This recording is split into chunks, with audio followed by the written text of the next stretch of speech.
Oi, gente. Esse é mais um vídeo da nossa série de podcasts, o podcast do PET Socioambientais. Meu nome é Steph Vilaverde, eu sou graduanda do Bacharelado em Biologia e membro do PET. Me chamo Jackson, sou estudante do curso de Medicina Veterinária e também sou membro do PET Socioambientais. E hoje a gente está recebendo o professor Alexandre Almassi e o professor e pró-reitor José Mascarenhas para tirar as nossas dúvidas sobre o Plano de Desenvolvimento Institucional da UFRB e os seus desafios socioambientais. Eu quero começar dando boas-vindas a vocês dois, agradecer a presença, a disponibilidade. E já vou começar com a pergunta para o professor Mascarenhas, que assim, de início, o que é esse plano de desenvolvimento que a gente ouve falar tanto e qual que é a importância dele para a nossa universidade? Bem, boa tarde, Steph, boa tarde, Jackson, Márcia. Quero agradecer a vocês por essa oportunidade. Eu acho que falar de PDI na universidade é extremamente necessário. De que é que nós estamos falando quando nós falamos de plano de desenvolvimento institucional?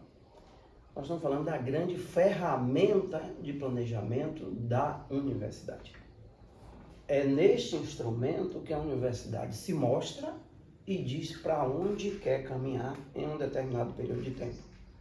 Vocês devem ter percebido que cada PDI que você olha tem uma temporalidade ali estabelecida. Então você estabelece caminho para e proposituras para um determinado período de tempo. É disto que nós estamos falando. Então, quando a gente olha o PDI da universidade, o PDI de 12 anos, que é um desafio, né? O nosso PDI é um PDI de 12 anos, não foi fácil aquela construção. A universidade vinha de uma cultura de PDI curtos, como é normalmente o padrão das universidades. Mas nós resolvemos inovar e partimos para um PDI de uma vida mais longa e que perpassasse 3 reitorados. Então, dá mais o caráter institucional do que de um período de uma reitoria. Então, dentro do nosso PDI, cabe ali 3 reitorados. Então, é disto que nós estamos falando. Né? Então, é uma ferramenta para dentro e para fora. Então, é uma ferramenta que comunica internamente para toda a comunidade da universidade, né? Para os estudantes, para os professores, para os técnicos administrativos, para os terceirizados, para a sociedade com quem a gente convive internamente, do que é que nós pensamos e comunica para fora. Comunica para a sociedade, que é para quem nós existimos, e comunica para as estruturas de avaliação, por exemplo, como o INEP, né, que é uma estrutura dentro da estrutura do MEC que cuida dos processos avaliativos das instituições de ensino. Então, no processo de avaliação institucional, nós precisamos apresentar o nosso PDI. E esse é um instrumento de avaliação da universidade. A próxima pergunta vai para o nosso professor e tutor Alexandre. E a pergunta diz o seguinte: como o PDI se articula com os processos avaliativos dos cursos de graduação ofertados pela universidade?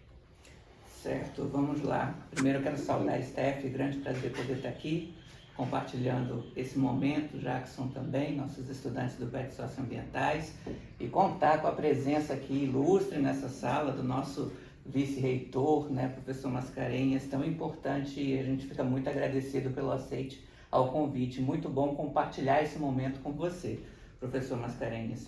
A gente fica bastante honrado. E dentro dessa pergunta, acho que Mascarenhas já começou a introduzir, né, a resposta. Não tem instituição de ensino superior,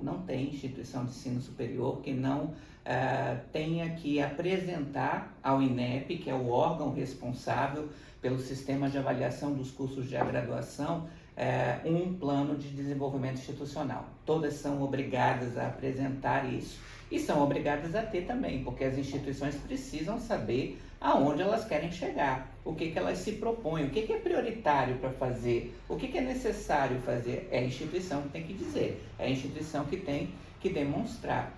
E para isso, ela precisa se pensar em termos de ensino, se programar em termos de extensão, em termos de pesquisa, em tudo isso que rege a vida da universidade. Isso tem que estar incluído dentro de um planejamento, né? Eu acho que a grande diferenciação que o professor Mascarenhas citava é que o nosso planejamento hoje na UFRB ele é de um período mais prolongado, o que é bom do meu ponto de vista, viu, Mascarenhas?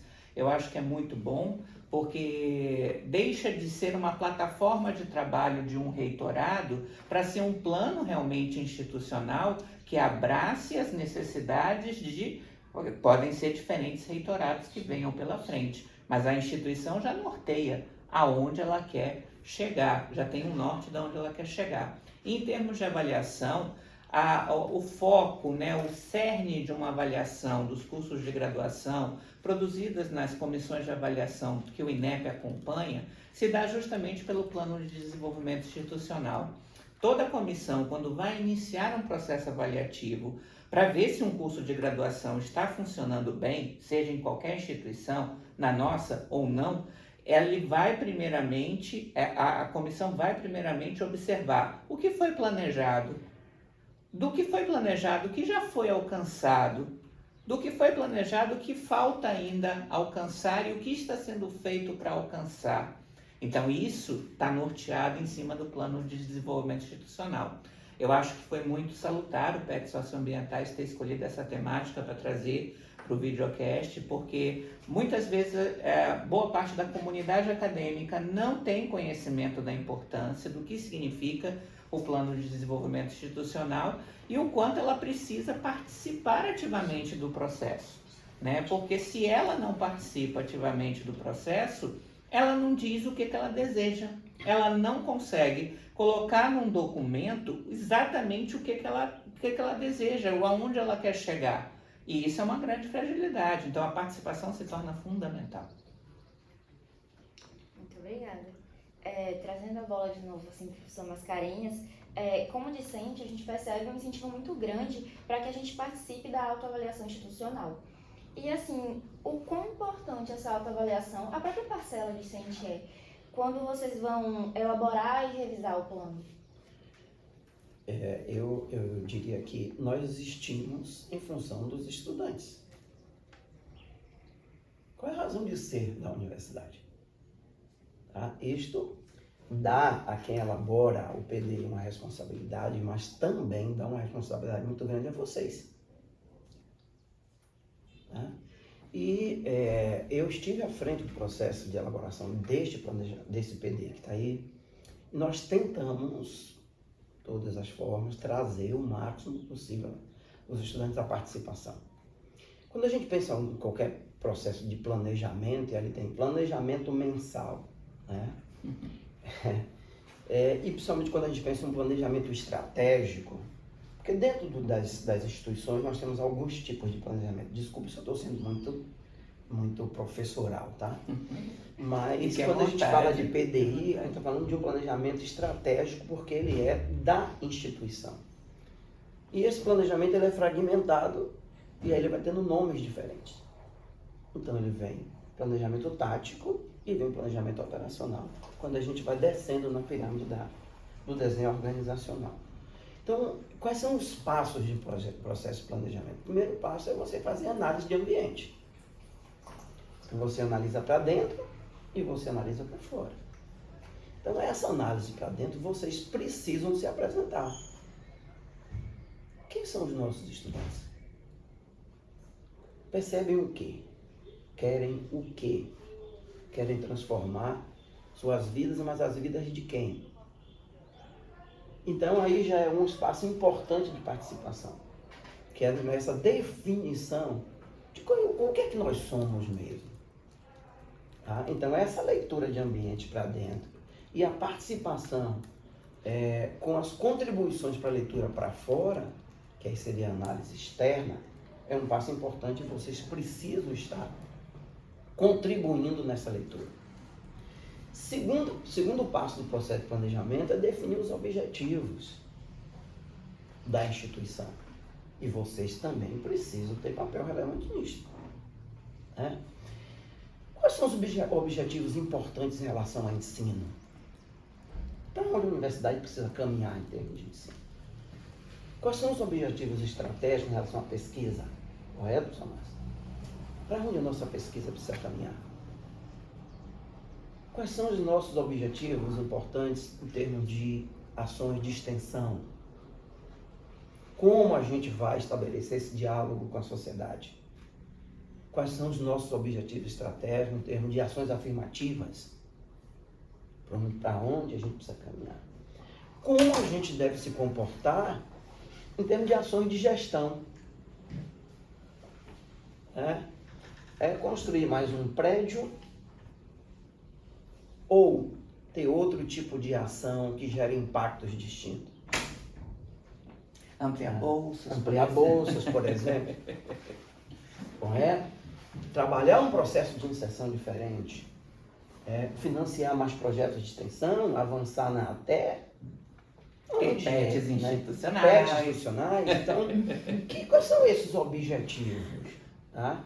Então, essa é uma outra etapa onde vocês podem chegar. Uma etapa seguinte seria o processo de implementação disto. Então, como é que se implementa? Implementar como? Em que velocidade? E depois ver o que aconteceu. A gente tem muito medo de controle. Mas controle nada mais é do que o processo avaliativo natural. Deu certo, não deu certo. Essa metodologia desse PDI, por exemplo. Tá? A gente trabalhou um PDI de 12 anos, mas a gente estabeleceu uma metodologia de avaliação do planejamento a cada 2 anos. Porque os cenários se alteram. Então, há necessidade, então, de que esse PDI precisa ser revisitado. E tem influências externas também, né, Mascarenhas? A gente teve a Não é só a comunidade né? externa, tem as influências externas que acabam afetando e levando à necessidade de revisão do plano. Isto. E a gente estabeleceu algumas ações internas, inclusive nesse processo de avaliação. Né? A gente tinha um espaço que cuidava da relação com o INEP, aquele que chama de estrutura de regulação. Né? A gente incorporou mais algumas atividades aí e a gente transformou isso em uma superintendência. Uma das atividades que nós ali jogamos foi um núcleo de relações com egresso. Tá?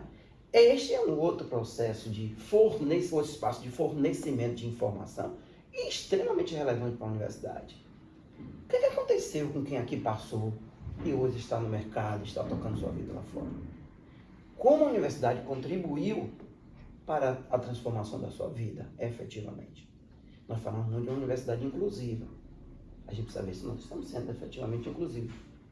Então, esse espaço, ele está aí. A gente trouxe para perto a CPA, que é uma estrutura fundamental, e aí a participação de vocês também é relevante. Está à frente da CPA hoje o professor Lucas, lá do CAL.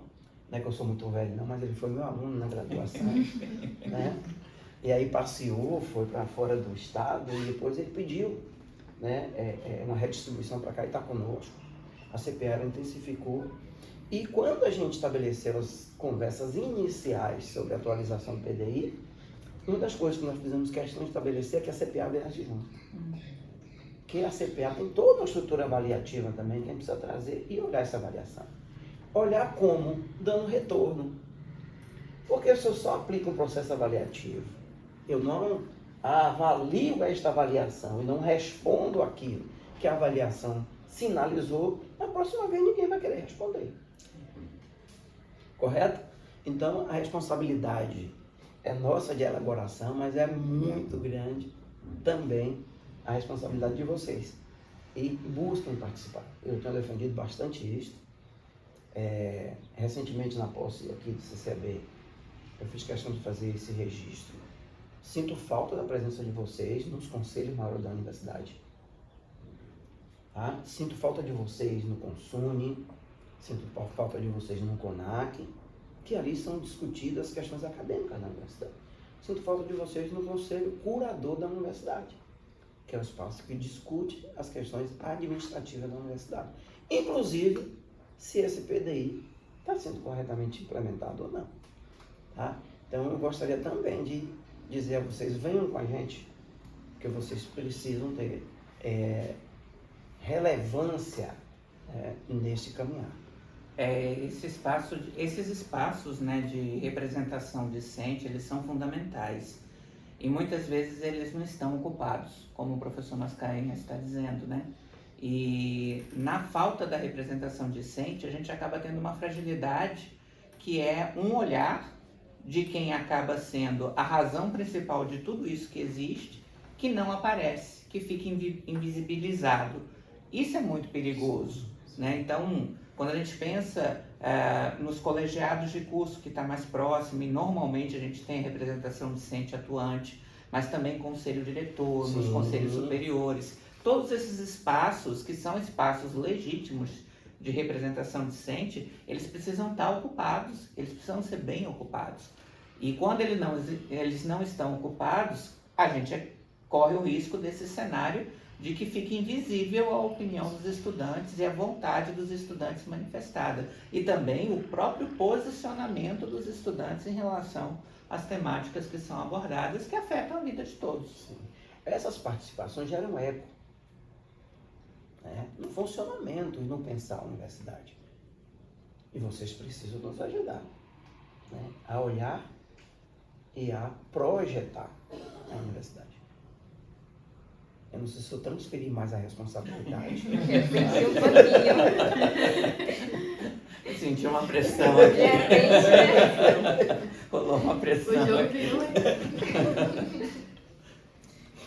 A próxima pergunta, ela se dirige a ambos os entrevistados e ela diz o seguinte: no PDI da UFRB consta que a missão da UFRB é formar cidadãos criativos, empreendedores e inovadores, contribuindo para o desenvolvimento social, tecnológico e sustentável, promovendo a inclusão e valorizando as culturas locais.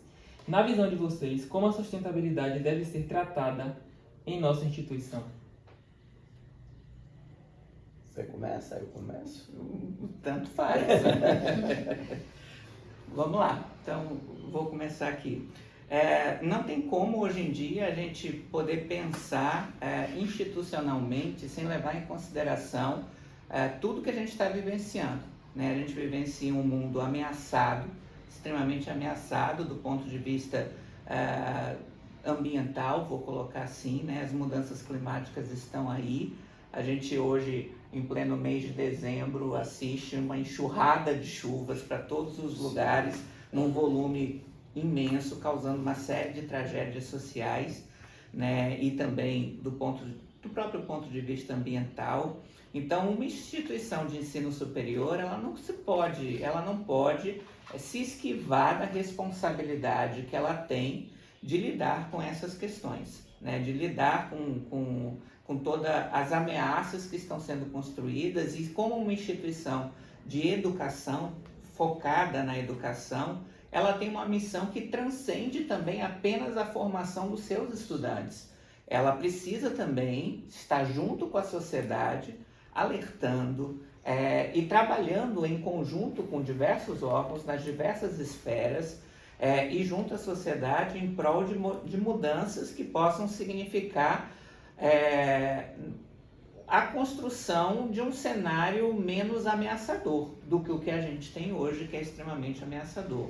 Então, eu acredito que a nossa instituição, ela tem uma relevância gigantesca pelo local onde ela atua, o território onde ela está inserida. Isso leva a uma responsabilidade muito grande que ela tem do ponto de vista social e também do ponto de vista ambiental. A gente tem municípios aqui no recôncavo da Bahia que sofrem questões ambientais que são impressionantes e acabam acarretando uma série de problemas de ordem social também, e que a instituição precisa abraçar, né? Precisa estar atenta a isso e precisa realizar trabalhos. Quando o nosso PET, que tem um foco, né, socioambiental, ele se propõe a ações como essa aqui mesmo que a gente está fazendo, é uma tentativa também de alertar a comunidade acadêmica e, para além da comunidade acadêmica, as responsabilidades que todos nós temos na construção de um mundo diferente, de um mundo melhor. Então, isso é um ponto fundamental que não tem como a gente não levar em consideração. A gente precisa levar em consideração. E isso precisa estar traduzido dentro da oficialização. Quais são os documentos oficiais que norteiam a ação universitária, que direcionam a esse princípio? Por isso está incluído na missão do próprio PDI. E por isso é tão importante. Agora, isso precisa não apenas estar no papel, mas materializado em ações. Então, vou trazer o exemplo para nós, né, aqui dentro do PET Socioambientais, as ações que são feitas, que trazem a tríade ensino, pesquisa e extensão, que é característica do próprio programa, né, do próprio PET. elas estão focadas dentro de um princípio de ressaltar a importância da perspectiva socioambiental em tudo aquilo que a gente faz, e isso tem a repercussão para a sociedade como um todo. Então, não há como se esquivar e tem que agir. É importante que a gente haja. Como o Sr. Márcio disse, a minha percepção de que, transversalmente, a universidade ela tem que responder à questão. Quando eu falo transversalmente, é porque ela não pode ter nenhum espaço que se afaste dessa discussão e de ações nesse sentido. O Sr. Márcio falava nesse sentido de um projeto pedagógico de curso. Todo o nosso projeto pedagógico de curso precisa avançar nesse sentido. Seja de graduação, seja de pós-graduação, seja presencial, seja à distância, para além daquilo que é um instrumento de avaliação do INEP estabelece. Eu acho que a gente precisa ir muito além disso. Então a gente precisa pensar nessa perspectiva, seja nos projetos pedagógicos, seja nas ações dentro dos cursos. A gente discute agora um processo de curricularização da extensão, né? De incluir a extensão nos currículos de graduação e de pós-graduação. Eu acho que isso aí é uma grande oportunidade, na minha perspectiva, Márcio, da gente se aproximar dessas questões que estão lá na nossa missão. Então, a gente pode avançar por aí, pensando, por exemplo, desenhos em termos de estrutura da universidade. O que é que eu estou falando? Estava ainda na Proplan, quando a gente transformou a CIPEF, né, que era uma superintendência que cuidava da questão de espaço físico na universidade, e na CIMAN, que é a Coordenadoria de Infraestrutura e Meio Ambiente. Então, naquele momento, qual foi a nossa defesa? Que precisávamos trazer para o nome do espaço a questão meioambiental. Fortalecemos, então, o núcleo de meio ambiente e ali a gente começou a ter alguns avanços. Por exemplo, a política de tratamento de resíduos sólidos. Tá? Isso está ali estabelecido. A gente criou um GT e vem discutindo, inclusive, com o CCAB, que é a questão de aquisição e descarte de reagentes. Existe uma obrigação legal, mas eu acho que a gente precisa ir para além da obrigação legal. Então a gente vem discutindo no espaço, a discussão veio junto quando a gente discutiu a discussão de água. O processo de destilação de água nos provoca uma perda muito grande de água e a gente não pode continuar nessa lógica. Então eu estou falando de algumas ações menores, mas da mesma forma, a gente pegou a CIMAN chegando para o núcleo de arquitetura e falamos com ele. Todo projeto novo nosso tem que ter reuso de água, tem que ter geração de energia. E aí você vai construindo uma cultura nesse sentido. Né? Aqui também, com uma ação junto ao CCAB, a gente está fazendo um processo de reflorestamento de 17 hectares. Super importante. Resultado de uma ação junto a um egresso nosso daqui, não da UFRB, mas da Escola de Agronomia, que trabalhou hoje com compensação ambiental. Então nós procuramos, estabelecemos um diálogo com ele. Qual é a nossa ideia? A nossa ideia é que isso aí se transforme em um jardim botânico. E aí não atuar só para dentro, mas atuar para fora, para trazer a comunidade, para a construção conosco. Para ser um espaço importante, um locus de educação ambiental na prática, né? Nessa mesma linha, em 2017, nós criamos 3 grupos de trabalho. Um grupo de trabalho de águas, que era coordenado por Sra. Olga, e ali a gente fez um trabalho inicial, a gente quer retomar agora, em Cruz. Eles mapearam todos os nossos pontos de consumo de água. Mapearam todos os pontos de consumo que tinham um problema de vazamento, que poderia ter uma outra forma de tratamento. Mapearam todos os nossos poços. Fizeram teste de qualidade de todos os nossos poços, aonde a gente estava usando, aonde poderia usar. Um outro grupo era um grupo de energia. Então, esta usina fotovoltaica que a gente está montando aqui, nasce lá essa discussão. Com o professor Joaquim Galo, o professor Wilman, que são aqui do CETEC.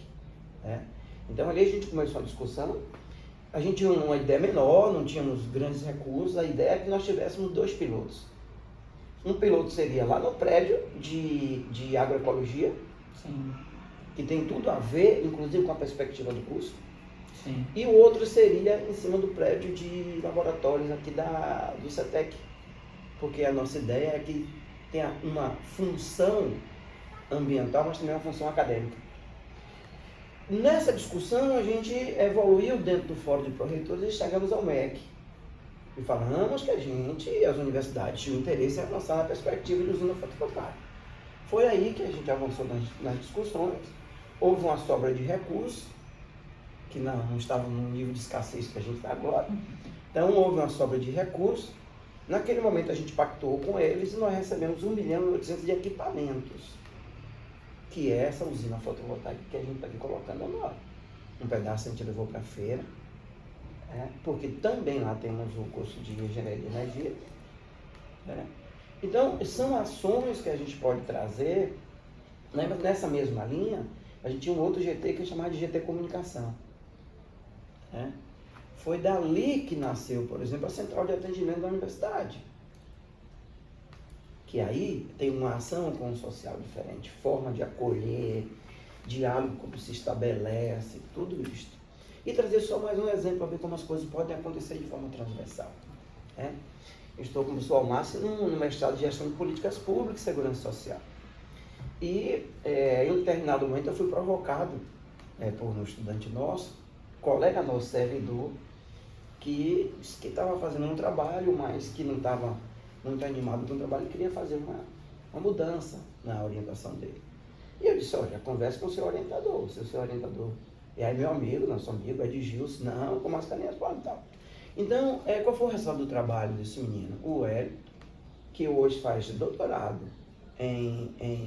na Argentina, resultado deste trabalho de mestrado dele, e ali a gente implantou o sistema de processo eletrônico na universidade. O que é que isso quer dizer? Que a universidade de hoje não gera nenhum processo físico. A gente não movimenta mais nenhum papel em processo. E aí ele faz uma análise não só do papel, mas, por exemplo, que nós tínhamos que deslocar um carro de Amargosa para a cuidação do processo em malote, contendo processos. Então você tinha desgaste do motorista, desgaste do carro, poluição, consumo de combustível e uma série de coisas. Então, são alguns exemplos que a gente pode trazer do quanto isso tem que perpassar a universidade em todas as suas ações. Veja que eu trouxe muita coisa, e em diversas instâncias. E isso, eu acho que está sinalizado no PDI, mas, mais uma vez, a gente precisa ver as ações como estão sendo estabelecidas. E eu acho que isso não pode ser, tocado na perspectiva de espasmo. Sabe? Isso tem que ser linear. E a gente precisa estar antenado, ligados a isso e fazendo isso acontecer. Desculpe se eu falei demais, tá? Não, é muito bom saber que a UFRB está se direcionando por esse caminho, está se preocupando com essas ações. Mas eu quero fazer agora um comparativo com o último PDI, que ocorreu de 2015 a 2019, e ele cumpriu 38% das metas, e mais 35% foram cumpridas parcialmente. Eu queria saber qual o prognóstico de cumprimento de metas do nosso PDI atual. Quando a gente implantou o PDI, a nossa perspectiva é que a gente tivesse um grau de alcance maior do que o PDI anterior. Só que é inegável que a gente precisa intensificar a aproximação da universidade com as ferramentas de planejamento. Correto? Verdade. Eu acho que isso é um passivo que a gente tem. Esse PDI, ele começa É um problema que a própria cultura brasileira se afasta de planejamento, né? A gente tem uma cultura que é muito focada no vamos fazer. Exatamente. E depois a gente vê o que a gente vai ajustando no meio do percurso para a gente poder dar conta. Mas não é o melhor caminho. O melhor caminho é a gente planejar, executar e avaliar. Sim, e depois corrigir, né, os caminhos que não deram certo, né, as ações que não deram certo. Mas a gente tem essa cultura no país. É a cultura. Eu acho que a gente, esse é um desafio de ter planejamento como uma ferramenta aliada, como o Salmassi diz, não ter medo e não ter resistência ao planejamento. Então, quando a gente fez esse novo PDI, a nossa perspectiva era de um alcance maior, e ainda continua sendo de um alcance maior. Agora, esse PDI enfrentou o seguinte problema. Assim que ele começou a funcionar, que foi em 2019, logo em seguida veio a pandemia. E a pandemia reconfigura o processo de funcionamento das instituições. E esse reconfigurar, por exemplo, ele tem que aparecer agora, por exemplo, nesse momento de atualização do PDI. Porque o cenário se altera. Nós temos colegas que não queriam falar de educação à distância. E nós temos colegas que hoje olham a educação à distância em outra perspectiva. Correto? Então, ali aconteceu, o mundo foi pego de surpresa com a pandemia. Eu acho que a gente ainda tem grandes interrogações. Ainda temos grandes interrogações em relação a isso que está aí colocado. Isso dificultou o alcance de determinados objetivos. Tá? Mas como ele é um planejamento longo, eu acho que a gente vai ter uma oportunidade importante agora de redefinir, inclusive, os nossos objetivos e as nossas metas. Tá? Mas a universidade, na medida do possível, ela buscou não parar, buscou as suas alternativas, mas buscou não parar. Isso prejudicou algumas metas, sim. Metas mais físicas, que exigiam uma presença, essas metas foram dificultadas. Outras a gente buscou determinadas ferramentas e tentou superar. Retomar a questão das aulas, ver como tocar as questões de pesquisa, extensão, então, teve que mudar completamente o formato. As ações afirmativas do mesmo jeito. Tá? Agora, isso nos forçou também a intensificar determinados diálogos. Então, a instituição ela foi induzida a intensificar diálogos, porque o cenário ele se alterou radicalmente. Se alterou radicalmente, e aí veio uma outra coisa importante, que no meio disso tudo, uma preocupação maior veio. Talvez seja o objetivo central, que é a preocupação com as pessoas. Sim. Esse objetivo, ele veio e se sobrepôs a todos os outros. Tá? Então, eu diria que esse PDI, ele tem que recuperar determinadas questões que a pandemia lhe trouxe em termos de alcance de objetivos, de metas. Bem, falando novamente de meio ambiente e avaliando os 17 anos da UFRB, podemos afirmar que a instituição tem avançado em lidar com desafios ambientais. Quais as nossas principais conquistas nessa dimensão e quais os desafios que precisam ser superados? Eu acho que a gente já falou um bocado aqui, né? Pois, a gente trouxe vários exemplos. Eu quero ressaltar um daqueles vários que você citou, que eu acho que é extremamente importante. E aí eu vou me recordar, enquanto diretor do Centro de Ciências Agrárias, Ambientais e Biológicas, porque era um problema bastante sério, que é essa coisa dos resíduos, do direcionamento dos resíduos, do armazenamento dos resíduos, do que fazer.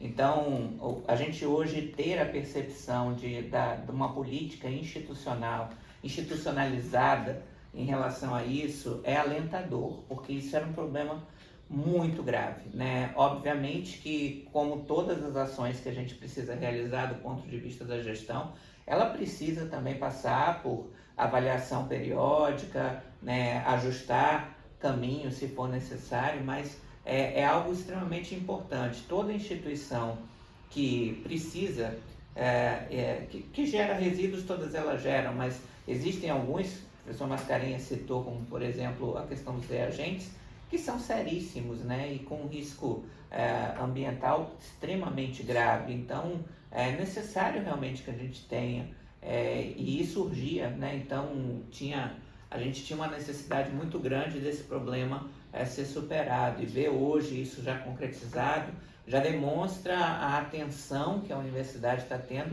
na superação de alguns problemas que são bastante sérios, Entre vários do que o professor Mascarenhas citou, esse me chamou a atenção porque me levou na memória lá para trás, nos dramas que a gente vivenciava relacionado a esse grande problema sobre os resíduos sólidos.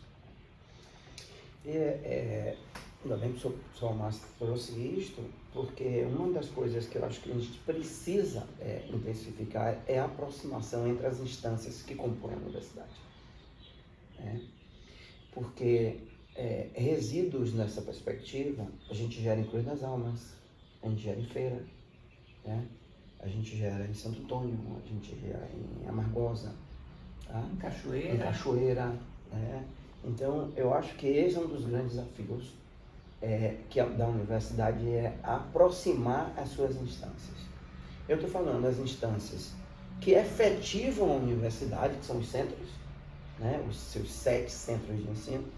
Porque a universidade não se realiza na reitoria com as suas estruturas, ela se realiza nos centros de ensino. É no centro de ensino que se faz pesquisa, no centro de ensino que se faz extensão, é no centro de ensino que se faz ensino, é no centro de ensino que se faz ações afirmativas. É ali que a universidade se realiza. Então, acho que aí há um desafio, de aproximação desses 7 centros, e há um desafio que é intensificar e dar velocidade ao fortalecimento dessa cultura, de preocupação e de ações na linha ambiental. Obrigada. Eu queria trazer uma pergunta agora mais voltada para a questão social e cultural da nossa região. A gente está no Recôncavo, que é uma região que, além de ter uma cultura muito rica, a gente tem um histórico de luta social muito, muito notável. E eu queria perguntar como é que a universidade vai se colocar nesse cenário de luta, nesse cenário de cultura, de história, através do PDI? Eu acho que a universidade, primeiro, ela precisa estabelecer ações de preservação. O que eu estou falando? Eu sou professor do curso de gestão de cooperativas, e também aqui no CCB no curso de agroecologia e outros cursos. Mas eu sou do Recôncavo, eu sou de Muritiba, eu sou de São José de Itaporã. Então, eu acho que existem espaços da cultura que a gente não pode permitir que eles se percam. Tá? A minha avó e algumas amigas da minha avó tinham pontos de bordados de crochê, que esses pontos se foram. Que nós não atuamos no sentido de preservação desses elementos de cultura. Então, eu acho que a gente tem um desafio que é de aproximação a essas sinalizações, essas expressões culturais do Recôncavo, no sentido de preservá-las, de protegê-las e de induzi-las. E eu acho que esse é um desafio muito grande para a universidade. O entorno aqui de Cruz das Almas, ele é composto basicamente por minifúndios. Nós não temos aqui grandes propriedades. Não temos. Então, quando eu falo dessas expressões de cultura, eu falei que eu sou de São José, tem uma coisa que a minha memória sempre traz, o cultivo de fumo aqui não era um cultivo de fumo industrial, era um cultivo de fumo da cultura familiar. E as técnicas de cultivo levavam a um estágio final, que chamava-se de pesada de fumo.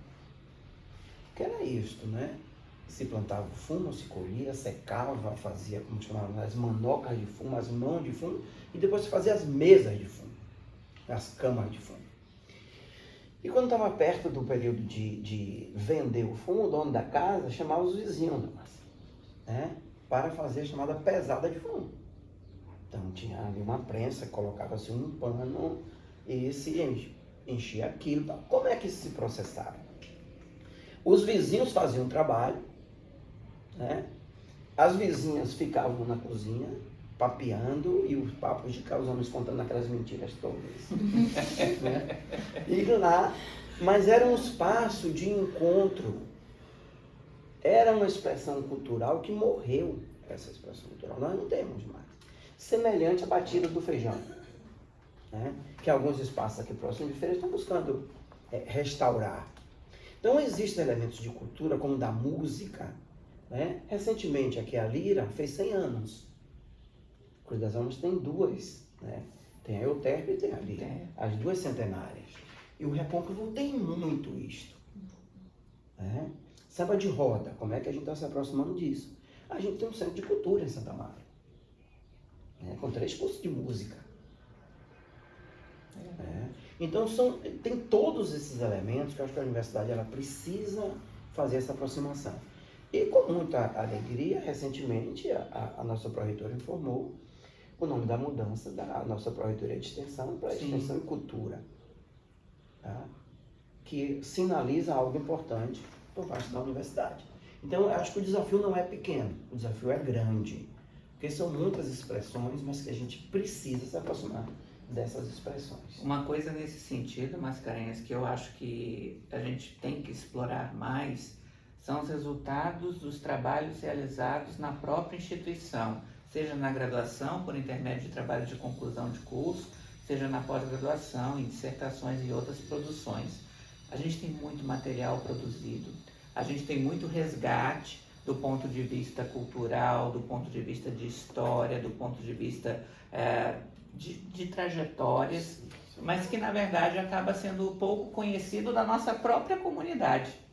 Né? A nossa própria comunidade acaba não conhecendo, porque o material fica disponível num repositório, às vezes não é acessado, e lá fica lá esquecido, e muita coisa legal produzida, né? Do ponto de vista produtivo, do ponto de vista cultural. Então, às vezes eu fico preocupado, porque a gente já parou para pensar no que a gente tem em termos de produção, o que a gente já alcançou dessas produções, o quanto essas produções podem ser relevantes, né? Será que elas retornaram de alguma maneira às suas comunidades de origem? Né? Muitas vezes pode ser que elas não tenham efetivamente retornado no sentido de valorização, né, daquela comunidade, daquele aspecto cultural, e seja desconhecido de quem inclusive colaborou para que aquele resultado chegasse, né? Então eu acho que é uma questão que a gente precisa estar atento também. E aí, em diversas perspectivas, Ana, se você me permite, hoje pela manhã nós tivemos a reunião do Comitê de Governança Digital, né? Eu estou como presidente do comitê, ali a gente decide as questões de TI da universidade. Inclusive para proteger um pouco a Cotec, que não consegue dar conta de todas as demandas. E uma das demandas que nós discutimos hoje é exatamente o sistema do repositório institucional. Então a gente já está montando o projeto, ver qual é o arcabouço que o projeto exige, para a gente colocar na fila, até para permitir esses acessos com uma velocidade e uma qualidade maior. Falamos muito, né? Tá ótimo. De uma forma mais geral e resumida, qual seria a responsabilidade das diferentes categorias para o sucesso do PDI? Docentes, discentes, servidores e comunidade. Como eu disse aqui, primeiro participação. Sem participação, o professor Márcio traz isso, as contribuições, elas efetivamente não se apresentam e não ganham a intensidade que deveriam ganhar. Então, a primeira coisa é participar. E participar em todos os estágios, tá? No pré-PDI, na articulação de vocês nesse sentido, estou falando aqui dos discentes, da mesma forma na nossa categoria, dos servidores técnicos, da sociedade. Eu acho que vocês precisam ser preparados e buscarem essa preparação. Segundo, participação intensa em todos os estágios. Tá? Geração de informações, estabelecimento de objetivos, cobrança de implementação, mas cobrança no sentido positivo. Olha, não está a contento. A nossa perspectiva, o nosso olhar de que isso pode ser trilhado de uma forma diferente. Até porque é o seguinte, vocês, com certeza, terão um período de tempo aqui curto na graduação. Tá? Então, eu acho que vocês precisam pensar para além de vocês, da estadia de vocês aqui. Claro que a gente, né, nós quer pensar vocês na pós-graduação, pensar no mestrado, no doutorado depois. Quem sabe até colegas nossos aqui, né? Já aconteceu com vários. Sim. Então, eu acho que vocês precisam pensar para além da permanência de vocês. Porque eu sinto pensar para além da permanência de vocês é pensar a universidade para a sociedade. Que quem faz a universidade é a sociedade. Então, nós não existimos para dentro, nós existimos para fora.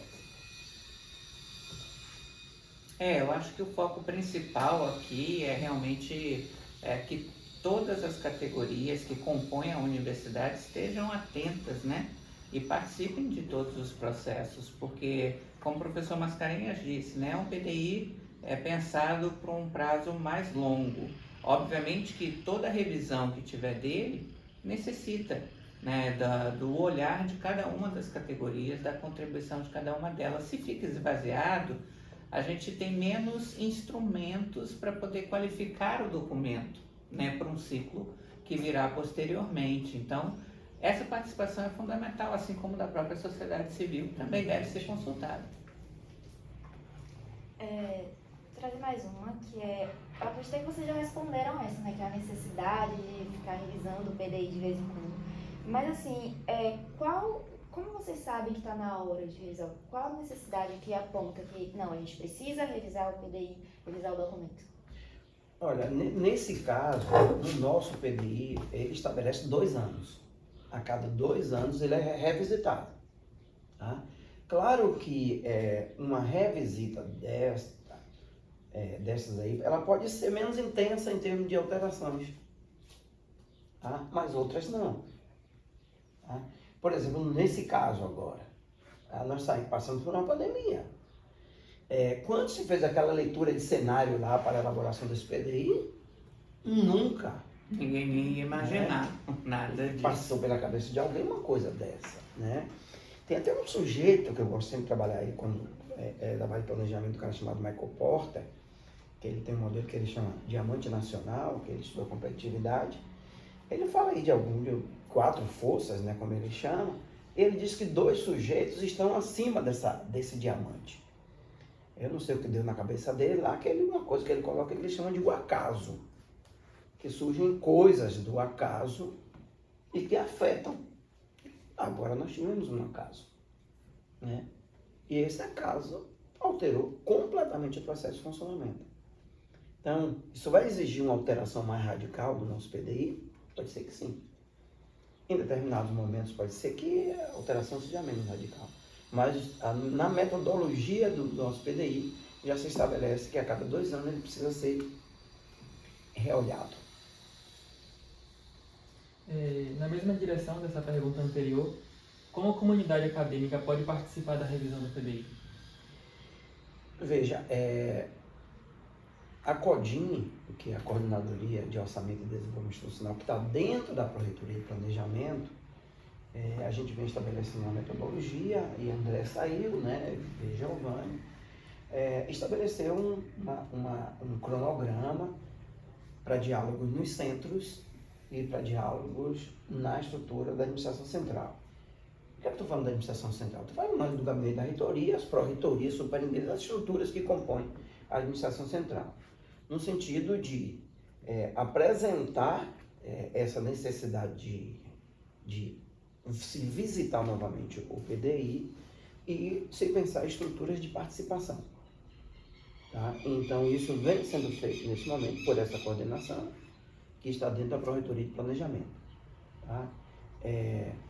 Foi feita a primeira rodada e eu acho que deve se voltar a essas unidades até para apresentar aquilo que se encontrou e se discutir o que é que se faz com os objetivos a partir de agora. Não é uma ação que está fechada. Ela não está fechada ainda. Ela foi iniciada e está sendo implementada na universidade. E ela é super importante, né, gente? Porque ela norteia tudo, como a gente falou desde o início, né? Ela vai nortear desde a concepção de um projeto pedagógico de um curso novo, quanto um curso já existente, tanto em graduação quanto em pós-graduação. Ela direciona as linhas, as diretrizes para extensão, para cultura, para tudo isso. Então é um documento fundamental. É um documento fundamental. Não, todos os outros documentos institucionais acabam derivando deste aqui. Sim. É muito importante que a gente esteja atento e participe dos processos, né? No mais, acho que isso responde todas as nossas dúvidas. A gente do Projetos Socioambientais quer agradecer imensamente a vocês pela disponibilidade, por estar aqui esclarecendo esse assunto pra gente. É o famoso PDI, que apesar de todo mundo saber que existe, a gente não conhecia também. E é isso, muito obrigada. A gente que agradece, né, assim, colocar à disposição de vocês, claro que está ali na vice-reitoria, né, estou ali no prédio da reitoria, primeiro andar, lado direito, lá em cima, então, e da satisfação, e a gente gosta muito desses momentos e a gente precisa, a universidade precisa desses momentos. Também quero agradecer a condução aqui, tanto de Steph quanto de Jackson. Muito obrigada. A Maria, que deu apoio aqui também nos bastidores para a gente. Muito obrigada. E professor Mascarenhas, uma grande honra te receber aqui. Essa casa também é sua. Na nossa sala. E o PET Socioambientais fica grato e com certeza a gente sabe que essa será uma contribuição muito boa para todos que estarão conosco, nos assistindo oportunamente. Muito obrigada.